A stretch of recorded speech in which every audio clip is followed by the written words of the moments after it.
Nagsimula ang kwento sa isang unibersidad sa Thailand kung saan biglang sumulpat ang isang nakamamatay na zombie virus. Sa simula, iilang tao lang ang nagiging zombie, mabilis na umaatake sa iba at nagkakalat ng impeksyon sa pamamagitan ng kagat. Pero sa bawat minutong lumilipas, lalong lumalala ang sitwasyon. Walang tigil ang pagtaas ng bilang ng mga zombie, kaya iilan na lamang ang mga nakaligtas na desperadong nahihirapang mabuhay. Sa gitna ng takot, inatake ng batang babaeng unang naging zombie ang kanyang kaklaseng si San. Muntik na siyang makatakas, ngunit inambush siya ng isa pang zombie mula sa likuran. Mabilis na kumilos si San, itinulak ito palayo, hinawakan ng isang kalapit na pamalon na bakal, at hinampas ito.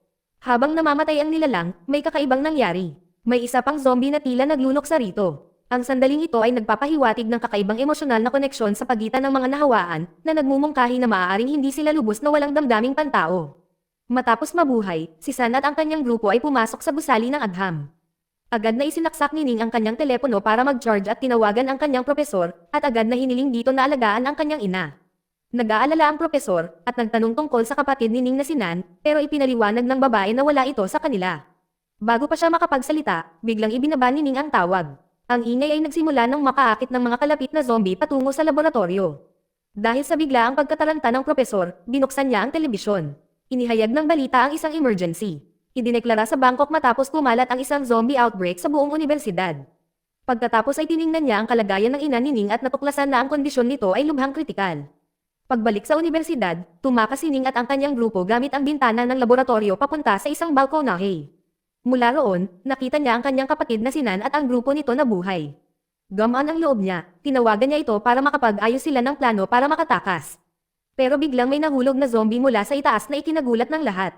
Umalangaw ang kanilang mga sigaw sa buong lugar, dahilan para mas lalong dumami ang mga zombie na lumapit sa kanila. Ang kwento ay lumipat ilang araw na ang nakalipas. Isang grupo ng mga estudyante ang nakitang nagre-record ng tila kilos ng mga zombie, ngunit ito pala ay pawang eksena lamang kung saan isang batang babae ang nagkukunwaring nahawaan. Kasabay nito, nalaman natin na ang ina ni Ning ay malubha ang karamdaman, hindi makatanggap ng wastong paggamot dahil sa kakulangan ng pera. Dahil sa desperasyon, lumapit si Ning sa kanyang propesor para humingi ng tulong, umaasang makakahanap ito ng lunas. Sa halip, inalok siya ng propesor ng isang kasunduan, ang makilahok sa kanyang pananaliksik. Bilang kapalit, kikita siya ng pera at posibleng makatulong sa pagtuklas ng lunas para sa sakit ng kanyang ina. Pagkatapos pag-usapan ito, umuwi si Ning kasama si San. Doon, napansin ni San ang isang sweater na nakasabit sa bahay at biglang nakaranas ng kakaibang mga pangitain. Iniisip niya ang isang batang babae na brutal na pinapatay. Habang nababaliw pa rin siya sa mga pangitaing ito, dumating ang kapatid ni Ning na si Nan. Ipinaliwanag ni Ning sa kanilang dalawa ang panukala ng propesor nang makatanggap siya ng isa pang tawag mula sa propesor na humihingi ng kanyang pinal na desisyon. Pagkatapos ay babalik ang kwento sa kasalukuyan. Ang mga nakaligtas ay nananatiling nakakulong. Isang grupo ang na-stranded sa balkonahe, ang isa naman ay na-stranded sa hagdanan. Ang paggalaw ng sabay-sabay ay lilikha ng sobrang ingay at makakaakit ng mga zombie, kaya nagpasya silang tumakas sa mas maliliit na grupo. Isang grupo ang bumuo ng plano. Gagamit sila ng speaker para akitin ang mga zombie palayo gamit ang tunog, pagkatapos ay tahimik na dadaan. Binuksan nila ang radyo at pinatunog ang balita ng malakas at naghanda para tumakas, ngunit may isang mahalagang detalye silang hindi napansin. May zombie pa ring nagtatago sa kalapit na puno. Bigla itong tumalon pababa at inatake ang kaibigan ni Nan. Habang nagmamadaling tumulong si Nan, kinagat ng zombie ang binti niya. Matapos ang isang matinding pakikibaka, nagawa nilang mapatay ang nilalang. Gayunpaman, habang binubuhat nila ang kanilang nasugatang kaibigan at lumalayo, nanatili ang takot. Maaaring nahawaan na ito. Sa kabilang banda, makikitang tinuturukan ng propesor ng antidote ang ina ni Ning, isang mapanganib na hakbang na maaaring makapagligtas sa kanya o magpalala pa ng sitwasyon. Samantala, pabalik sa loob ng unibersidad, ang mga nakaligtas ay nahaharap sa isang bago at nakakatakot na problema. Walang tubig, walang kuryente, at maging ang supply ng gas at mobile network ay tuluyang tumigil sa paggana. Umaasa sila sa isang maliit na radyo para manatiling may alam. Sa pamamagitan nito, nakakarinig sila ng mga agarang balita. Darating ang mga rescue helicopter ganap na 1:10 ng umaga upang ilikas ang sinumang natitirang nakaligtas. Nang mapagtanto ni Ning na maaaring ito na lamang ang kanilang tanging pagkakataon, nagmamadaling pumunta sa control room ng unibersidad. Nagawa niyang paganahin ang PA system at nag-anunsyo sa buong campus. Ipinapaalam sa lahat na darating ang rescue team mamayang madaling araw at lahat ng nakaligtas ay dapat magtipon sa rooftop sa sandaling magbukang liwayway. Pero bago pa siya matapos magsalita, biglang nasira ang mga generator, dahilan para bumalik ang lahat sa katahimikan at kadiliman. Kasabay nito, nagsisimula ng pamatak ang ulan. Sa isang nakapangangilabot na tanawin, lumitaw ang mga zombie at tila kakaiba ang reaksyon sa ulan, na parabang naaakit sila rito, nakatayo sa labas, at nagbababad dito. Sumapit ang umaga at dalawang estudyante ang nagtangkang umakyat sa rooftop, umaasang makakarating sa ligtas na lugar. Gayunpaman, ang tunog ng isang papalapit na helikopter ay umakit ng isang napakalaking kawan ng mga zombie na agad na nagsimulang habulin sila. Dahil sa desperasyon na mabuhay, sumakay ang mga estudyante sa isang kalapit na truck. Kahit na ganoon, patuloy pa rin ang pagkukumpulan ng mga zombie sa paligid nila. Sa isang tensyonadong paglalaban, isa sa kanila ang nakapagsipa ng isang zombie at nagtago sila, ang isa ay nasa ibabaw ng truck, ang isa naman ay sa ilalim nito. Sa mga sandaling iyon, sigurado na silang mamamatay sila. Ngunit biglang umalangaw ang putok ng baril sa di kalayuan, dahilan para mapalayo ang mga zombie at mawalan sila ng pagkakataong makatakas. Pagkatapos ay babalik ang kwento sa nakaraan, na nagbubunyag ng higit patungkol sa pamilya ni Ning. Ang kanyang nakababatang kapatid na lalaki ay nagpapakita ng halatang selos kay San, lalo na sa bagong telepono nito. Inaakusahan pa niya si San na binibili ito gamit ang pera ng iba. Mabilis siyang ipinagtanggol ni Ning, at ipinaliwanag na binili niya ang telepono gamit ang sarili niyang ipon. Malumanay silang tiniyak ng kanilang ina, na nangangakong balang araw ay bibilhan niya silang dalawa ng mga bagong telepono. Pagkaalis ng bahay, tumungo ang ina ni Ning papunta sa trabaho. Nabunyag na dati siyang nagtatrabaho bilang isang food delivery worker. Gayunpaman, sa pagkakataong ito ay hindi na siya pumupunta sa kanyang karaniwang lugar ng trabaho. Sa halip, nakilala niya ang isang misteryosong lalaki at humingi rito ng 2 o 3 sa mga pinakabagong modelo ng telepono. Ngumisi ang lalaki at tinanong kung handa na ba siya. Walang pag-aalinlangan, pumayag siya. Isang itim na tela ang tinakpan ng kanyang mga mata at dinala siya sa isang nakatagong lugar sa loob ng isang laboratorio ng agham. Pagdating doon, pumasok siya sa isang bodega para magpalit ng damit, ngunit bigla siyang nakarinig ng isang sumisigaw. Dahil sa pagkaalarma, sinundan niya ang tunog at natuklasan ang isang nakapangangilabot na eksena. Isang batang babae na nakahiga at dumudugo ng husto habang nakatayo sa malapit, si San. Ang sandaling ito ay direktang nauugnay sa kakaibang pangitain na naranasan ni San kanina. Nang tawagin siya ng ina ni Ning, nanatili itong tahimik na parang nanigas sa kinatatayuan. Pero biglang sumulpat ang isa pang kaibigan na nagngangalang Joe at hinabol siya. Habang sinusubukang tumakas ng ina ni Ning, natambo si Joe sa kalagitnaan ng paghabol. Nagsisimula nang magbago ang kanyang katawan. Hindi natural ang paggalaw ng kanyang mga mata at ang maitim na ugat ay kumalat sa kanyang mukha, senyales na may mali. Nang magsimulang manginig ng malakas ang katawan ni Joe, nagmamadaling pakalmayan siya ng ina ni Ning, sinusubukang patatagin ang nanginginig niyang anyo. Ngunit mabilis na lumala ang sitwasyon at hindi na makontrol. Hinala ng lahat kay San, at tinatanong kung ano ang ginawa nito kay Joe at sa sugatang babae. Pagkatapos ay lumipat ang eksena sa isang formal na pagpupulong. Isang lalaki ang nakaupo sa tapat ng isang makapangyarihan at maimpluwensyang negosyanteng kilala bilang Lolo, na nabunyag na siyang pinuno ng buong operasyon. Ang kanilang diskusyon ay nakasentro kay Joe, na nakakagulat na nagsisimula ng gumaling.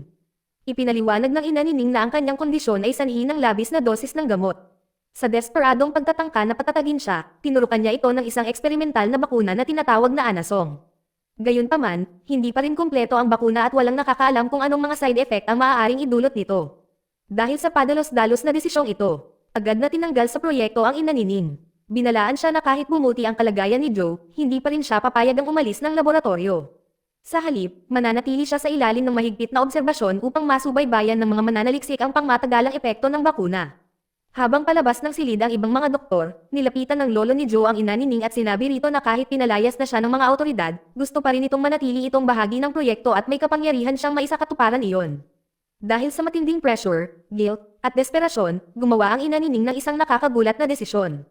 Kinuha niya ang parehong eksperimental na bakuna at itinurok ito sa sarili niyang katawan sa harap mismo ng lalaki. Sa nanginginig na boses, idineklara niya na ang bakuna ay hindi na lamang isang eksperimento, ito ay isa ng realidad sa kanyang kalooban.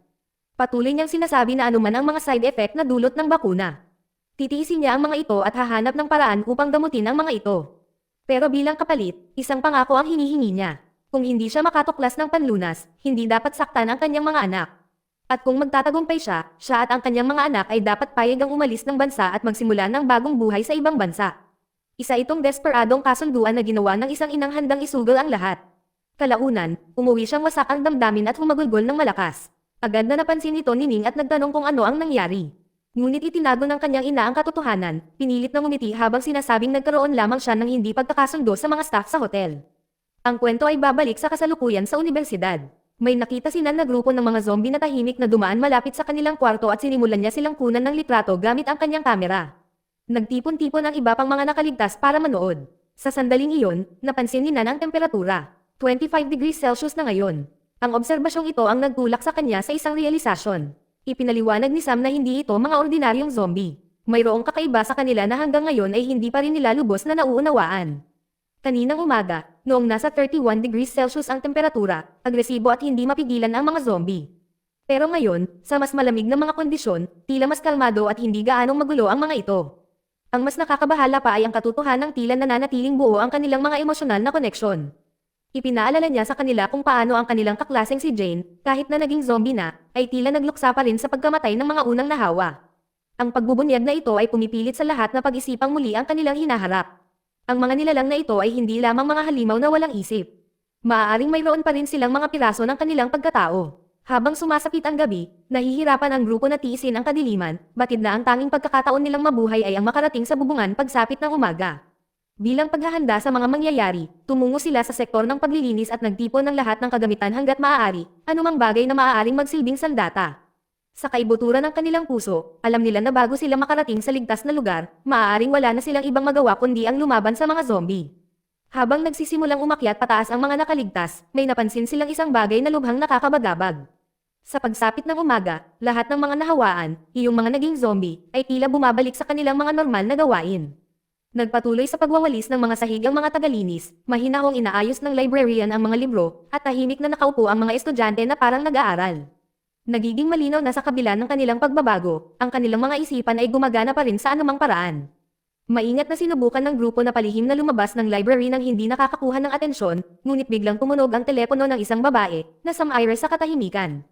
Agad na umakit ng mga zombie na malapit sa kanila ang tunog. Sumabog ang takot, sinubukan ng batang babae na tumakbo, ngunit naabutan siya ng isang zombie, kinagat ang kanyang binti, at pagkatapos, habang nagpupumiglas siya, tumayo siya at kinagat ang kanyang leeg, na siyang nagtakda ng kanyang kapalaran. Nagmadali ang kanyang mga kaibigan upang iligtas siya, habang ang iba pang miyembro ng grupo ay patuloy na sumusulong, ngunit nang mapagtanto nilang naiwan ang dalawa sa kanilang mga kaibigan, bumalik sila upang tumulong. Sa oras na makabalik sila, huli na ang lahat. Isa sa mga batang babae ay natabunan na ng maraming zombie, at ang isa naman ay lumingon, ngayon ay hinahabol sila bilang isa sa mga nahawaan. Tumakas sila paakyat ng hagdan, hinabol hindi lamang ng kanilang dating kaibigan, kundi pati na rin ang lumalaking bilang ng mga zombie. Dala ang anumang kagamitang kanilang nakalap, desperadong lumaban sila, umaatake at itinutulak ang kanilang daan sa gitna ng kaguluhan. Samantala, nagawa ni Ning at ng kanyang grupo na makarating sa rooftop. Sa di kalayuan, natanaw nila ang isang helicopter na paparating. Agad na nag-alab ang pag-asa, at nagsimula silang kumaway ng mabilis para makuha ang atensyon nito. Ngunit sa mismong sandaling iyon, naalala ni Ning ang kanyang nakababatang kapatid na si Nan. Walang pag-aalinlangan, tumalikod siya at tumakbo pababa ng hagdan para hanapin ito.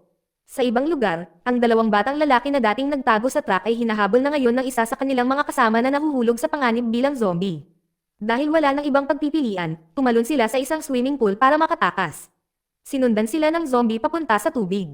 Pinipigilan ang kanilang hininga hanggat kaya nila, na natiling nakalubog ang mga batang lalaki hanggang sa tuluyang manghina at lumubog ang zombie, na nagbigay daan sa kanila upang mabuhay. Pagbalik sa rooftop, mas marami pang nakaligtas ang dumating sa pamamagitan ng isa pang hagdanan, ang mismong hinahanap ni Ning. Ngunit ang kanilang maikling sandali ng ginhawa ay nawasak nang biglang makita si Ning ng isang zombie. Habang sinusubukan niyang tumakas, nakita niya ang isang buong grupo na nagmamadaling paakyat sa hagdan patungo sa kanila. Nang mapagtanto ni Ning ang panganib, naunawaan niya na malapit nang malunod ng mga zombie ang lahat ng nasa rooftop. Agad niyang binalaan ang grupo, at agad silang umatras pababa sa isa pang hagdanan. Pagkababa nila, agad na dumagsa ang mga zombie sa rooftop. Kasabay nito, dumating ang helikopter at nagsimulang magpaputok sa mga nahawa ang tao. Ngunit kumalat ang kalituhan sa mga nakaligtas. Hindi nila alam kung ang mga tao sa helikopter ay talagang naroon para iligtas sila, o para lipulin ang lahat, kasama na sila. Sa gitna ng kaguluhan, biglang inatake si Pau ng isang kaibigang na zombie. Nababalot ng dugo, agad siyang pinaghihinalaan na nahawaan. Iginiit ng ilang miyembro ng grupo na dapat siyang paalisin upang protektahan ang iba. Gayunpaman, ipinagtanggol si Pau ng kanyang kapatid at malalapit na kaibigan, na ipinaliwanag na hindi kanya ang dugo at hindi siya nakagat. Patuloy na gumagalaw ang grupo. Ngunit di nagtagal ay nakasalubong nila ang isa pa nilang kaibigang na zombie na papalapit mula sa kabilang direksyon. Kakaiba, nakakaramdam si Pau ng emosyonal na paghila patungo sa zombie, na parang may koneksyon pa rin sa pagitan nila. Lalo lamang nitong pinalalalim ang hinala ng grupo na maaaring may mali sa kanya. Nang magsimulang humakbang papalapit si Pau, biglang lumipad ang isang palakol mula sa likuran at tinamaan ang ulo ng zombie, na agad nitong ikinamatay. Pagkatapos ay nabunyag na may dumating na isa pang grupo ng mga nakaligtas. Ngayon ay nagkakaisa ang dalawang grupo na nagpapataas ng kanilang tsansa na mabuhay. Pagkatapos ay babalik ang kwento sa nakaraan, 4 na buwan na ang nakalilipas, nang unang magsimulang makipagtulungan si Ning sa propesor sa kanyang laboratorio. Matapos ang kanyang mga gawain isang araw, maingat niyang itinago ang kanyang mga sample ng eksperimento sa isang freezer at nagpadala ng mensahe sa propesor bago umalis. Kalaunan, nagkita sila ng personal na hindi maitago ang kanyang pag-aalala. Direkta niya itong tinanong kung kailan niya planong gamutin ang kanyang ina at kung kailan niya sa wakas mahahanap ang lunas para sa sakit nito.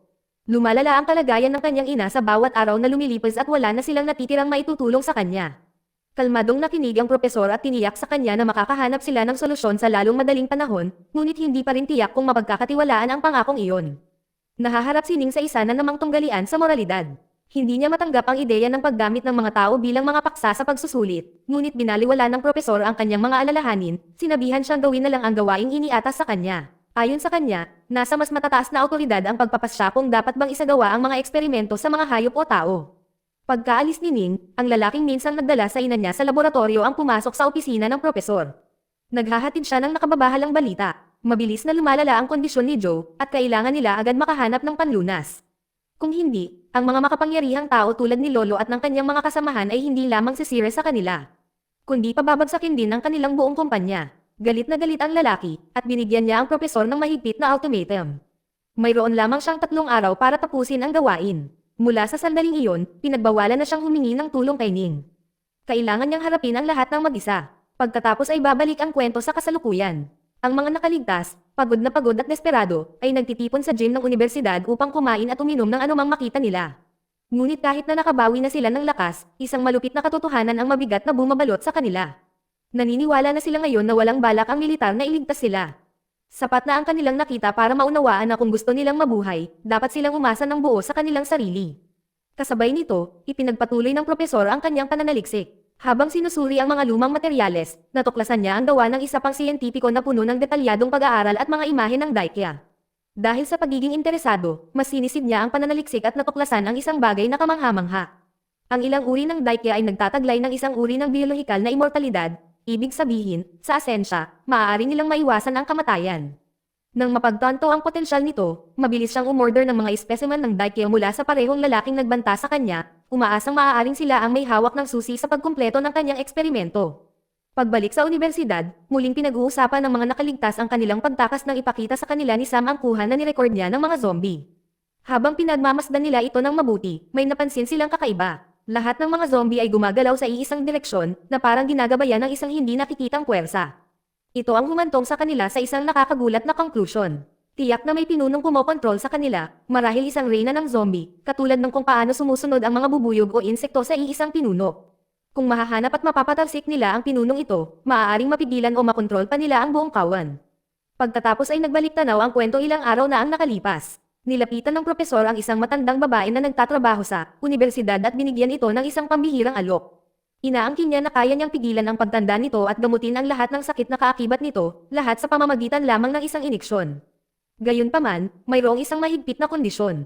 Kapag natanggap na niya ito, hindi na siya dapat pumunta sa ibang doktor at dapat lamang siyang umasa rito. Noong una, nag-alangan ang babae, ngunit nang alukan siya nito ng malaking halaga ng pera, pumayag siya. Nabunyag na hindi lang pala siya ang nag-iisa. Marami pang iba ang nakumbinsi na lumahok sa lihim na eksperimentong ito. Nang gabing iyon, habang palihim na isinasama ng propesor ang mga individual na ito sa kanyang laboratorio, isang batang lalaki na nagngangalang Jin ang nakasaksi sa lahat. Sa kasalukuyang panahon, pinagnilayan ni Jin ang kanyang nakita at sinimulang pag-isipan ang katotohanan.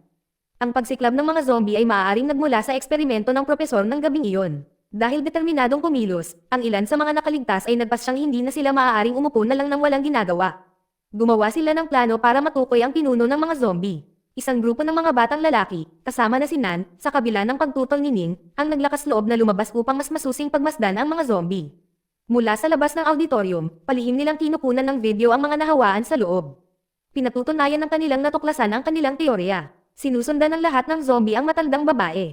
Kahit ang pinakamaliit na kilos na ginagawa niya ay napapansin na ng buong grupo. Agad na nakilala siya ni Jin bilang ang babaeng nakita niya kasama ang propesor at napagtanto niyang ito ang pinunong hinahanap nila. Samantala, tumitindi ang tensyon sa loob mismo ng grupo ng mga nakaligtas. Si Pao, na dating pinaghihinalaang nahawaan, ay biglang inatake ang isa sa kanyang mga kaibigan. Sumiklab ang kaguluhan habang nagpupumilit ang iba na hilahin siya palayo. Ang kanyang kapatid, na nahihiya at desperado, ay iginiit na si Pau ay hindi nahawaan, na ang kanyang kalagayang pangkaisipan ay nagsisimula ng bumagsak dahil sa pressure. Nang makita kung gaano siya naging pabago-bago, nagpa siya ang grupo na ikulong si Pau sa isang hiwalay na silid para sa kaligtasan ng lahat, habang ang nasugatang batang lalaki ay dinala sa ibang lugar. Gayunpaman, may isang batang babae na nakakaramdam ng simpatiya para sa kanya. Nang subukang palayain siya, may ibinunyag si Pau na nakakabagabag. Sinabi niya sa kanya na mas magaling ang mga zombie kaysa sa mga tao. Mabuti na lang at nananatili silang nagkakaisa habang ang mga tao ay nahahati at makasarili. Inamin niyang ayaw na niya sa ugali ng tao at napagdesisyonan na niyang gusto na rin niyang maging zombie. Nang marinig ito, natigilan ang dalaga. Sa sandaling iyon, napagtanto niya na tama si Jin. Hindi na makatuwiran ang pag-iisip ni Pau. Nadudurog ang kanyang isipan at unti-unti siyang nawawala sa kabaliwang nakapalibot sa kanila. Matapos marinig ang nakakabahalang mga salita ni Pau, ang batang babae, na nanginginig at natatakot, ay tahimik na iniwan siya. Hindi nagtagal, bumalik si Jin at ang iba pang miyembro ng grupo para lamang makatuklas ng isang nakakakilabot na eksena. Ang batang inatake ni Pau ay nakahiga na ngayon sa lupa na may palako na nakasaksak sa ulo, na halatang tinamaan ni Pau. Unti-unting nanginag ang katawan niya, at unti-unting naging iba ang anyo, parang zombie.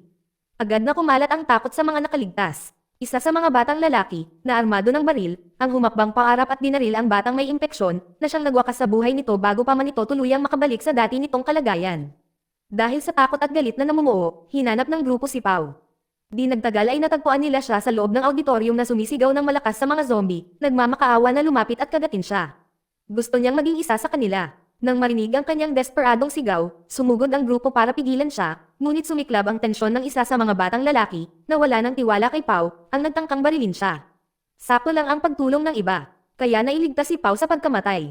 Gayunpaman, ang kaguluhan ay nakakuha ng atensyon ng mga kalapit na zombie. Ilang sandali pa, isang kuyog ang nagsimulang lumapit sa kanila. Nagtakbuhan ang grupo para magtago. Tanging ang batang may baril ang naiiwan, matapang na hinarap ang paparating na hukbo. Isa-isa niyang binabaril ang mga zombie, pinipigilan ang mga ito hanggat kaya niya. Pero mabilis na naubusan ng bala ang mga baril niya. Napapaligiran at walang labasan, siya ay naiwang ganap na mahina. Nang makita ito, nagmadali si Naning at San upang tulungan siya. Lumipat ang bata sa ibang sandata at nagpatuloy sa pakikipaglaban, desperadong nagsisikap na mabuhay. Ngunit napakalaki ng bilang ng mga zombie at di nagtagal ay nagsimula siyang mawalan ng kontrol. Sa kritikal na sandaling iyon, gumawa si San ng isang matapang at emosyonal na desisyon. Sa halip na tumakas, nanatili siya sa likuran at lumaban sa tabi niya. Magkasama nilang napatay ang mga natitirang zombie at nailigtas ang buhay niya. Gayunpaman, galit na galit si Ning. Sinigawan niya sila, nagbabala na hindi ito ang oras para sa emosyonal na mga desisyon. Ang bawat pagpili ay dapat gawin ng isinasaalang-alang ang kaligtasan. Walang inaksayang sandali, inutusan niya ang lahat na sumunod sa kanya at pinangunahan ang grupo pabalik sa lab ng unibersidad. Sa loob, nananatiling mataas ang tensyon. Ang batang lalaking nagtangkang pumatay kay Pau ay puno pa rin ng galit. Tahimik na napansin ni Ning ang isang bagay na nakababahala.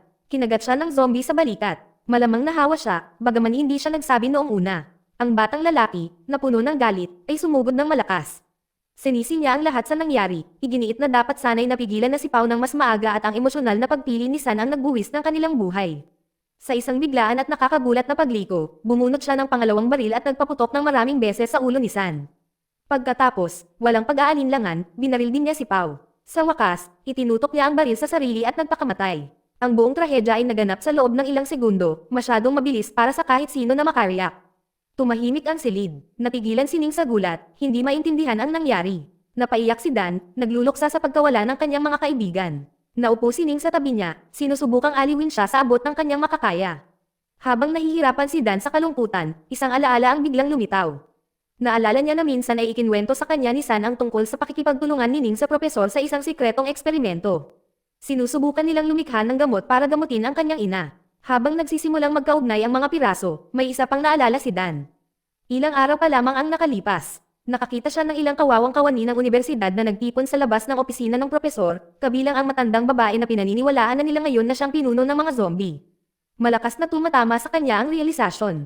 Ang buong pagsiklab na ito ay maaaring resulta ng eksperimento ng propesor. Ang kwento ay babalik sa nakaraan, na magbubunyag ng katotohanan. Nakabuo ang propesor ng isang paraan ng paggamot gamit ang isang espesyal na uri ng daike sa pag-asang gamutin ang ina ni Ning. Ngunit walang sino man ang makahula na ang isang maliit na organismo ay haantong sa gayong mapaminsalang mga kahihinatnan. Sa ilalim ng matinding panggigipit mula sa kanyang makapangyarihang mga taga-suporta, minadali ng propesor ang kanyang trabaho. Hindi niya isinama ang wastong pagsusuri sa mga hayop tulad ng mga daga o unggoy at sa halip ay direktang lumipat sa mga pagsubok sa tao. Tinagubilinan niya ang lahat ng nakatanggap ng bakuna na iulat agad ang anumang sintomas. Noong una, tila normal lang ang lahat, ngunit pagkalipas ng ilang araw ay nagsimulang lumala ang pakiramdam ng mga kalahok. Nakaranas sila ng pagkahilo, mga halusinasyon, at lumalaking pakiramdam ng pagkabalisa. Kalaunan, ang mga sintomas ay naging hindi na matiis. Ang matandang babae ay kabilang sa mga unang nagpakita ng malalang sintomas. Isang araw, napansin niya ang isang kakaiba at malagkit na sangkap na tumutulo mula sa kanyang katawan. Dahil sa takot, agad siyang lumapit sa propesor para humingi ng tulong. Sinuri niya ito at napagtanto na may malaking problema. Nang tanungin niya kung ano ang nangyayari sa kanya, ang tanging naisagot niya ay kailangan niyang magpakuha ng mga blood test. Nang sa wakas ay lumabas ang mga resulta, labis na natakot ang propesor. Ang kanyang dugo ay puno ng hindi mabilang na mga parasito, isang bagay na hindi dapat umiral sa katawan ng isang tao. At sa sandaling iyon, napagtanto niya ang buong lawak ng sakuna na kanyang nilikha. Habang ang propesor ay nawawala sa kanyang malalim na pag-iisip at sinusubukang intindihin ang nakapangangilabot na natuklasan, nakatanggap siya ng isang email tungkol sa Daikya na inorder niya para sa kanyang eksperimento. Ang ilan sa kanila, lumalabas na, ay nahawaan. Sa sandaling iyon, nagiging malinaw ang lahat. Ang mga parasito na natagpuan sa katawan ng tao ay nagmula pala sa mga Daikya na iyon. Sa pamamagitan ng bakuna, nakapasok sila sa sistema ng tao at nagsimulang dumami ng hindi mapigilan. Ang realisasyong iyon ay labis na ikinagulat ng propesor. Pagkatapos ay babalik ang kwento sa kasalukuyan. Nakaupo si Ning sa loob ng lab. Maingat na binabasa ang mga research notes ng propesor. Habang pinag-aaralan niya ang mga ito, may natutuhan siyang kakaiba. Ang Daikya ay may kakayahang muling buuin ang kanilang mga sarili at sa ilang mga kaso ay nakakamit ang isang uri ng biolohikal na immortalidad. Maaari silang gumaling, makaligtas sa matinding mga kondisyon, at maiwasan pa ang kamatayan. Ito ang mismong dahilan kung bakit pinili sila ng propesor para sa kanyang eksperimento, ngunit ang kanyang nakamamatay na pagkakamali ay ang hindi pagsuri kung ang mga Daikya mismo ay may dalang anumang nakatagong impeksyon. Nang mapagtanto ito, napuno ng panghihinayang si Ning. Habang pinag-uusapan nila ni Dan ang lahat, isang bagong ideya ang nabuo sa kanyang isipan. Kung mahahanap niya ang eksaktong formula ng bakuna, naniniwala siyang maaari niyang ayusin ang lahat, marahil ay makakagawa pa siya ng panlunas gamit ang tamang uri ng Daikya. Pero, may problema. Isinulat ng propesor ang formula sa kanyang personal na talaarawan at ikinulong ito sa isang ligtas na lugar na ang password ay hindi nila alam. Habang nag-uusap sila, napansin nila ang isang USB flash drive sa malapit. Iminumungkahi ni Dan na maaaring naglalaman ito ng mga kapakipakinabang na impormasyon, marahil isang pahiwatig tungkol sa bakuna o kahit isang paraan upang mabuksan ang safe. Pero, para ma-access ito, kailangan nila ng computer na nangangahulugang kailangan nilang umalis sa ligtas na bahagi ng laboratorio. Sa sandaling iyon, isang bagong panganib ang lumilitaw.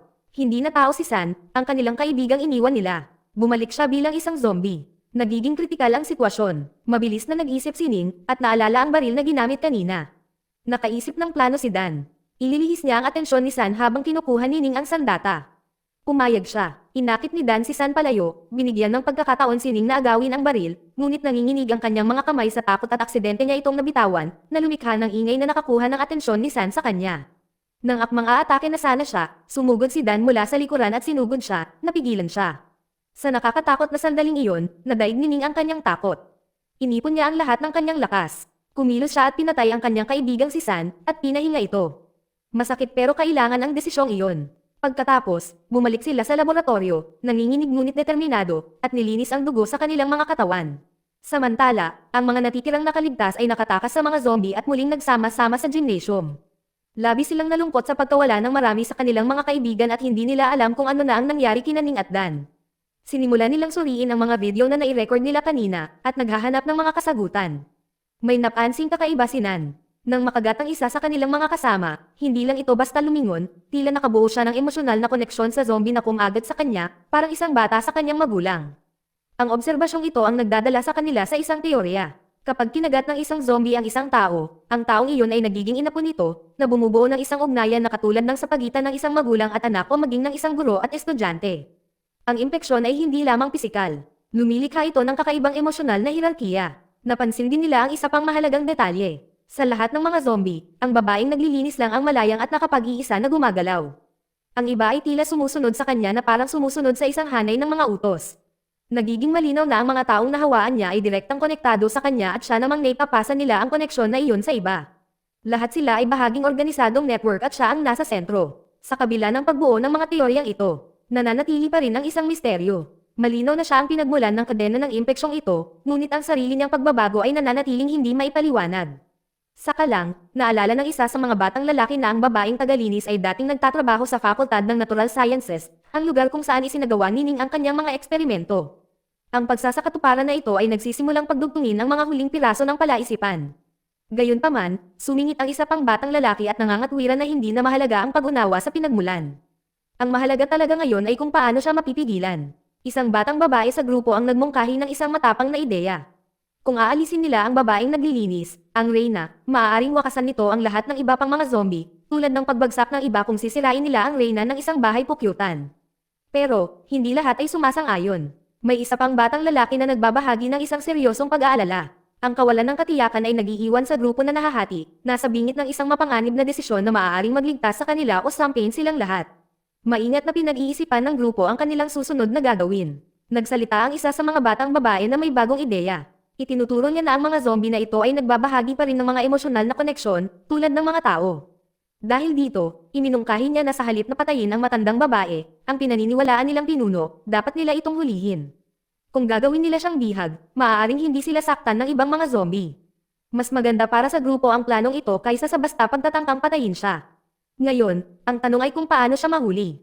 Ipinaliwanag ng isa sa mga batang lalaki na tila may sinusunod na pang-araw-araw na gawain ang mga zombie, halos katulad ng mga normal na tao. Gumawa si Ning ng isang nakakagulat at emosyonal na desisyon. Nagpasya siyang mahawan ang sarili gamit ang dugo ng matandang babae, sa paniniwalang sa paggawa nito, magkakaroon siya ng kontrol sa iba pang mga zombie. Kinilabutan si Dan at agad na sinubukang pigilan siya, sinasabihan siyang emosyonal siya at hindi ito ang oras para sa mga emosyonal na desisyon, ngunit tumanggi si Ning na makinig. Habang naghahanda siyang iturok ang dugo sa kanyang katawan, galit na galit si Dan, at inakusahan siyang katulad lang ng kanyang ina, na tumatakas sa problema sa halip na lutisin ito. Determinado pa rin, hindi siya pinansin ni Ning. Dahil sa desperasyon, bumunot si Dan ng baril at itinutok ito sa kanyang kapatid na si Nan, sinusubukang pigilan siya, ngunit mahinahong sumagot si Ning na alam niyang hindi ito babaril. Biglang naputol ang kanilang pagtatalo nang biglang bumukas ang pinto sa kanilang likuran at pumasok ang isang napakalaking grupo ng mga zombie. Dati silang mga estudyante, ngunit ngayon ay walang humpay silang sumusulong. Halos imposibleng labanan sila, at maging ang pagtakas ay nagiging isang pakikibaka. Nagsimulang tumakbo pataas ang grupo sa desperadong pagtatangkang mabuhay. Gayunpaman, pinili ni Dan na manatili. Armado ng baril at may karanasan sa pakikipaglaban sa mga zombie, isinakripisyo niya ang kanyang sarili para pigilan sila na nagbibigay sa iba ng pagkakataong makatakas. Sa kabila ng kanyang katapangan, walang sino man ang makakapigil upang tulungan siya.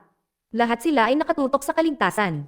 Sa wakas ay nakarating ang mga natitirang nakaligtas sa tuktok at nagpupumilit na isara ang hagdanan, gamit ang lahat ng kanilang lakas para pigilan ang mga zombie na makalusot. Sa gitna ng kaguluhang ito, narinig nila ang tunog ng isang helikopter na papalapit, ang parehong helikopter na sinasakyan ng propesor. Nang makita siya ni Ning, umapaw ang pag-asa sa kanya. Tuwang-tuwa niyang itinaas ang tubo ng serum, ipinakita sa kanya ang panlunas. Gamaan ang loob ng propesor, at napagtanto niyang ang pagkuha nito ay maaaring mas madali na ngayon kaysa sa inaasahan niya. Walang pag-aalinlangan, inutusan niya ang helicopter na lumapag. Paglapag pa lang nito, agad na lumapit si Ning at ang dalawa pang batang babae. Mabilis na hinayla ng mga gwardya si Ning papasok sa helicopter, ngunit sa gulat, itinulak nila ang ibang mga batang babae palayo. Sa sandaling iyon, napagtanto ni Ning ang katotohanan. Hindi sila narito kailanman para iligtas ang lahat. Pagkatapos ay malakas na tinawag ng propesor si Nan. Nang makita ang helikopter, naunawaan ni Nan na ito na ang kanyang pagkakataon para makatakas. Sinabihan niya si Ning na huwag mag-atubilin, hinimok itong iligtas ang sarili at umalis. Sandali siyang humakbang palapit habang pinag-iisipan ito, ngunit isang masakit na kaisipan ang pumihil sa kanya. Ang ideya ng pag-abandona sa kanyang mga kaibigang patuloy na lumalaban at namamatay sa ibaba. Hindi niya matanggap na iwan niya ang mga ito, kahit desperadong tinatawag siya ni Ning na lumapit, nanatili si Nan sa kanyang kinatatayuan. Sa di kalayuan, isang batang babae na laging nagselos kina Ning at Nan, ang nagmamasid sa lahat ng nangyayari. Nang mapagtanto niyang naparito lamang ang propesor para iligtas sila, siya ay napuno ng galit. Sa isang sandali ng galit, kinuha niya ang hirenggilya na puno ng dugo ng matandang babae, ang inihanda ni Ning, at direktang itinurok ito sa lalamunan ni Nan. Agad siyang nahawa ng zombie virus. Nanood si Ning nang may takot, lubos na nanlumok. Kasabay nito, hindi nag-aksaya ng oras ang propesor. Inutusan niya ang helikopter na lumipad, at iniwan ang lahat. Pagbalik sa loob, sa wakas ay nasecure ng mga natitirang nakaligtas ang pinto sa itaas, na pumihil sa mga zombie na maabot sila. Pagkatapos ay sumulong ang kwento pagkalipas ng isang buwan. Nakita natin na halos nakabawi na si Joe, bagamat hindi pa siya nagkakamalay. Ang ina ni Ning ay nagpapakita ng katulad na pag-unlad. Sa isang tahimik na sandali, bigla siyang nagising, ngunit may mali. Nanlaki at kumikinang na asol ang isa sa kanyang mga mata, pahiwatig na ang gamot na panlunas sa sakit ay nagdulot ng hindi inaasahang epekto. Bumalik ang eksena sa unibersidad isang buwan pagkatapos ng pagsiklab. Si Nan ngayon ay ipinapakitang nakatali gamit ang mga lubad. Siya ay ganap na nagbago at naging isang pangalawang henerasyon ng zombie, ngunit sa pamamagitan niya, natuklasan ng mga nakaligtas ang isang paraan upang kontrolin ang iba. Gamit ang koneksyon na ito, nagawa nilang manipulahin ang kawan ng mga zombie at, laban sa lahat ng posibilidad, siniguro ang kanilang kaligtasan.